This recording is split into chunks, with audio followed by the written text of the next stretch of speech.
For many years I have really enjoyed Roland Emmerich movies, whether it be Independence Day, Stargate, 2012, The Day After Tomorrow, Godzilla. He's had some memorable action films, some great memorable scenes over the decades. I've got to say Moonfall was the stupidest film he's ever done.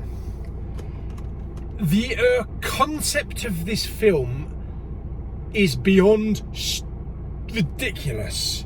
Now, I know we all laughed when they took a car into space in Fast and Furious 9, but the actual concept of what this film is about is on a whole nother level.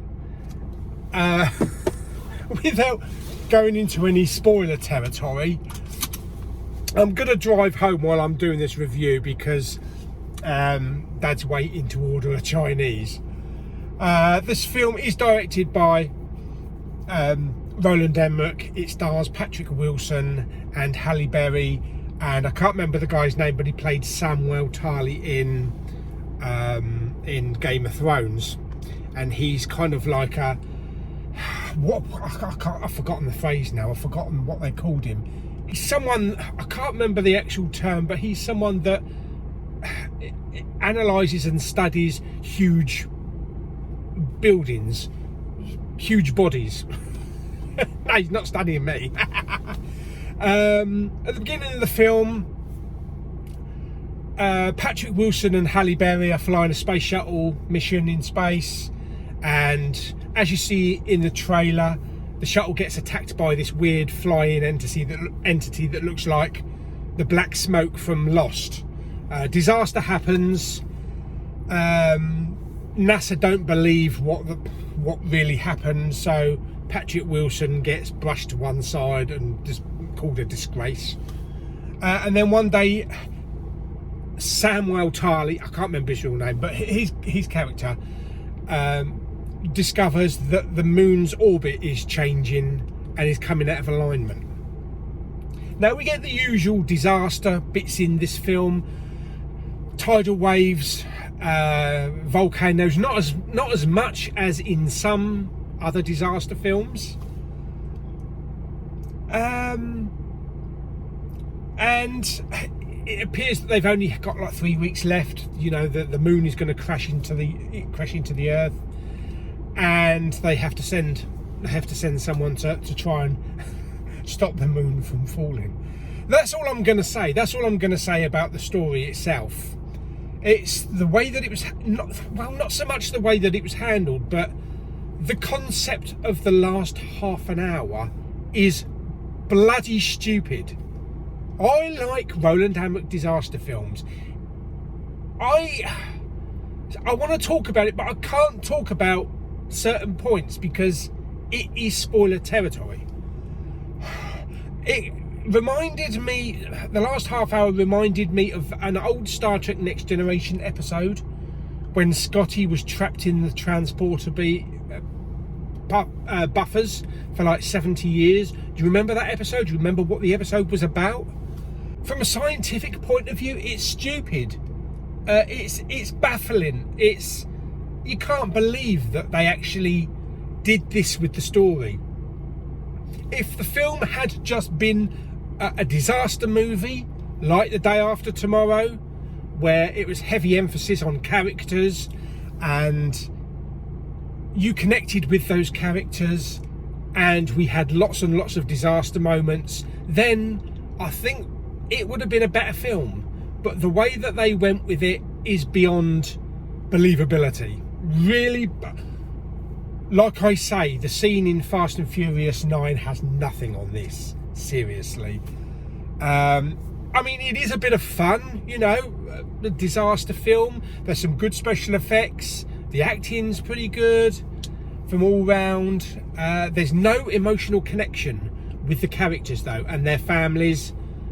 You know, sometimes you get the scenes of the families. They could be anybody. There's no connection. In Armageddon, you had a connection between Bruce Willis and Liv Tyler in those final scenes. And even in 2012, when the old Russian bloke threw his 2 kids onto that ship, he was doing it for, you know, to help save his kids. But that had an emotional impact. But there was no emotional impact on here with the relatives and the kids. Let's get going, shall we? Otherwise, Dad'll be wanting to order some food. Yeah, so it is. Oh man, I'd like to do a spoiler review of this actually at some point, or talk about this. Apologies if it's really dark, but it is starting to get dark now. There was nothing really special about the music. You know, it didn't have any memorable Independence Day style music or 2012 music, and that's all it was. It was just a disaster film with some special effects thrown in, and an absolutely unbelievable, ridiculous last half an hour. But like I say, it was fun. It was fun to watch. It was just unbelievable. Yeah. I don't know what else to say actually. I can't really say anything else. Yeah, I think that's about it. I can't really say anything else without spoiling the film. But I mean, go into it obviously thinking 2012, Day After Tomorrow, Deep Impact, that sort of thing. But you're gonna either be really disappointed with the ending, or you're gonna be, oh, that's a novel idea. You know, that's completely different. For me, it didn't work. It just didn't work on the believability part of it. Yeah. Anyway, that is my little review of Roland Emmerich's Moonfall. Will I buy it on physical? Of course I'm going to buy it on physical. I've got all of Roland Emmerich, all his other films. Plus, the special effects look good. You know, the sound will be good in Dolby Atmos. And the 4K, I should imagine, would look really good. But other than that, yeah, that's all I can say. So I hope you enjoyed the video. Like it by giving it some thumbs up. Don't forget to subscribe, comment and share. I haven't given you a rating, have I? I'm going to rate this film 5 out of 10 exploding moons for the special effects and just the fast-paced action. Yeah. So, till the next video, bye!